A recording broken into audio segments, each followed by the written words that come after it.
இன்னைக்கு ராமநாதபுரம் மாவட்டத்துல வந்து தேர்தல் பரப்புரையில் ஈடுபட்டாரு ம். முதலமைச்சர் ஸ்டாலின். அங்க வந்து நெசவாளர் குடும்பங்கள் அதிகமாக இருக்கிற இடம். அங்க ஒரு குடும்பத்துக்குள்ள போய் அவங்க வீட்டுக்கு போய் ம். டீ குடிச்சிட்டு, என்னம்மா எல்லா வசதிகளும் கரெக்டா இருக்கா ஓகே. அப்படின்னு கேட்டு இன்னைக்கு பிரச்சாரம் பண்ணிட்டு வந்திருக்காரு முதலமைச்சர் ஸ்டாலின். ஓகே. வழக்கமா வந்து தேசிய கட்சிகள்ல இருக்கிற தலைவர்கள் தான் இந்த மாரி தேர்தல் நேரத்துல போயிட்டு அவர்களின் வீடுகளில் தங்குவது, அவர்கள் சாப்பிடுறது. வீட்டில் டீ குடிப்பது இந்த மாரிலாம் பண்ணுவாங்க. ஆமா. ஆமா. இப்பதான் போய் ராமநாதபுரத்துல போயிட்டு அப்படி தங்கி 5 வருஷமா பண்ணியிருக்கலாம். ஆமா. இப்பதான் வந்து போய் தங்கி விவரம்லாம் கேட்டுட்டு வந்திருக்காரு முதல்வர். எல்லாமே ஒரு ஸ்ட்ராட்டஜியாவே இருக்கு பாருங்க ஆமா. தேர்தல் நேரத்துல. இன்னொன்னு வந்து ராமநாதபுரத்துல ஜெயிச்சா எந்த கட்சி ஜெயிக்குதோ அதான் மேலே ஆட்சிக்கு வரும்னு ஒரு சென்டிமெண்ட் வேற இருக்கு இப்படி 67ல. வேற இருக்கா? ஆமா. அதனால பார்க்கலாம் என்ன நடக்குது. இந்த தேர்தல் பிரச்சாரம் தொடங்குனதுல இருந்து ம். எடப்பாடி பழனிசாமியும் உதயநிதி ஸ்டாலினும் மாறி மாறி போட்டோ காட்டி பிரச்சாரம் ஆமா. பண்ணிட்டு இருக்காங்க. ஆமா. அவர் ஒரு போட்டோ காட்டினா இவருக்கு பதிலுக்கு ஒரு போட்டோ காட்டுறதுன்னு போயிட்டு இருந்துச்சு.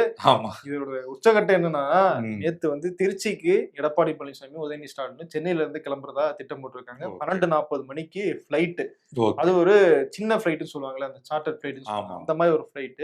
ம். அதுல 2 பேருமே டிக்கெட் புக் பண்ணிருக்காங்க. பக்கத்து பக்கத்து சீட் வந்திருக்கு. ஓ! சிறப்பு, சிறப்பு. ஆமா. போட்டோ காட்டுறது மிச்சம். ஃபோன்லயே காட்டிப்பாங்களோ! அப்படிங்கிற மாதிரிலாம் வந்து நெறைய சோசியல் மீடியால கமெண்ட்ஸ் பண்ணிருந்தாங்க. ஓகே. அத தாண்டி என்ன நடக்குமோ அப்படிங்கிற ஒரு பதற்றம் வரும்ல. ம். அதனால வந்து கடைசி நேரத்துல உதயநிதி ஸ்டாலின் தன்னுடைய பயண திட்டத்த மாத்தி, ம். அவர் ஒரு தனி ஃபிளைட்ல வந்து பிரைவேட் ஜெட்ல வந்து திருச்சி போயிட்டாராம். ஓகே. காலையில இருந்து மண்டைய பிச்சுட்டு இருந்திருக்காங்க போல இருக்கு ஏர்போர்ட்ல. ஓகே. ஏன்னா தொண்டர்கள் வரவேற்க வருவாங்க. அவங்கள எப்படி கட்டுப்படுத்துறது? ம். 2 பேரையும் பக்கத்துல பக்கத்துல உட்கார வச்சா என்ன நடக்குமோ அப்படிங்கிறதெல்லாம் யோசிச்சுட்டு இருந்தாங்க. ஓகே. கடைசியில வந்து இப்படி முடிஞ்சிருச்சு. ஒரே மாதிரியான கார், ஒரே ஃபிளைட்டு, ஆமா. ஒரே மாரி பிரச்சாரம். கரெக்ட்.